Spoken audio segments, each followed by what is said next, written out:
દેશ અને દુનિયામાં જ્યારે નવરાત્રિનું પર્વ ચાલી રહ્યું છે ત્યારે ઠેર ઠેર શેરી ગરબાઓ યોજાય છે અને મોટા મોટા નવરાત્રિ ઉત્સવો પણ ઉજવાય છે, પરંતુ જામનગરના કંસારા બજારમાં એક એવી ગરબી યોજાય છે કે જે શાસ્ત્રીય સંગીત અને શાસ્ત્રીય રાગ આધારિત આ ગરબી છે। જે પ્રકારના દ્રશ્ય જોઈ રહ્યા છો, હાલ જે બાલિકાઓ રમી રહી છે અને તેમાં પણ ખાસ જે તબલા અને હાર્મોનિયમનો તાલ એ પણ શાસ્ત્રીય સંગીત, અને બીજી બાજુ જે બહેનો છે એ જે ગીતો ગવડાવી રહ્યા છે, જે ગરબા ગાઈ રહ્યા છે, એ પણ આદિત્ય રામજી ઘરાનાના જે રાગ આધારિત આ ગરબાઓ છે એ અહીં જોવા મળી રહ્યા છે। ખાસ કરીને એના સંચાલકો છે, એમની સાથે વાત કરીશું। શું કહેશો, કેટલી જૂની ગરબી અને અત્યારની જે આ પરંપરા છે, જે ધરોહર છે એ વિસરાતી જાય છે ત્યારે જ અહીં શાસ્ત્રીય રાગ આધારિત આ ગરબી? જી સાહેબ, લગભગ 81 વર્ષથી આ ગરબી અમે આ રીતના જે શાસ્ત્રીય રાગ શાસ્ત્રીય સંગીત પીસી રહ્યા છીએ।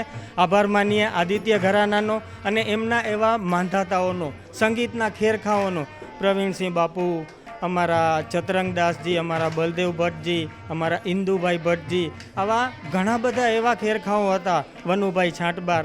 તો એ બધા સંગીત જે દુનિયાને જાણકારી આપી કે શાસ્ત્રીય સંગીત શું છે, આ જે ધરોહર અમે માત્ર જાળવી રાખવાની કોશિશ કરીએ છીએ અને નવી પેઢીમાં પણ આ ધરોહર સંગીતની આમને આમ ઉતરે એટલા માટે અમે અમારી એક બાળાને પણ આ જ રીતે તૈયાર કરીએ છીએ, ટ્રેન કરીએ છીએ કે જેથી એના પછીની પેઢીમાં પણ આપણું આ ધરોહર, આ સંગીત, શાસ્ત્રીય સંગીતનો વારસો ઉતરે।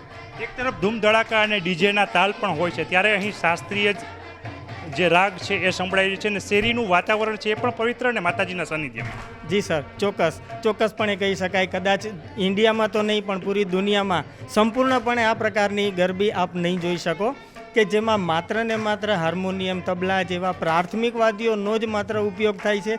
કોઈ બહુ એડવાન્સ કે કોઈ એવી સિસ્ટમ નથી, સાઉન્ડ સિસ્ટમ નથી, કશું જ નથી। તો હું વિનંતી કરીશ, એક વખત જરૂર પધારો, એક વખત આ સ્વાદ માણો।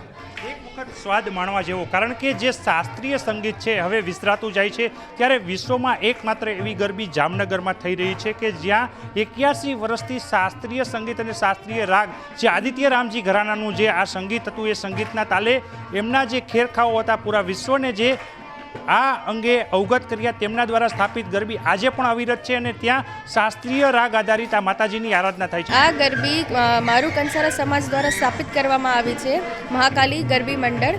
આ ગરબી આશરે 75 થી 80 વર્ષથી ચાલી આવે છે અને આ ગરબી માત્ર શાસ્ત્રીય સંગીત પર જ ચાલી આવે છે।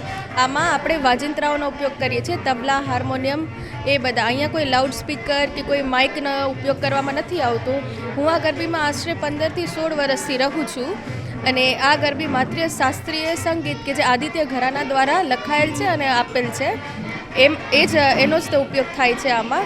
અને આ પરંપરા વર્ષોથી ચાલી આવે છે, 75 થી 80 વર્ષથી। અને અમારી આશા હજી છે, એવી જ છે કે બાળાઓ છે હજી પણ આગળ આ પ્રથા જાળવી રાખે।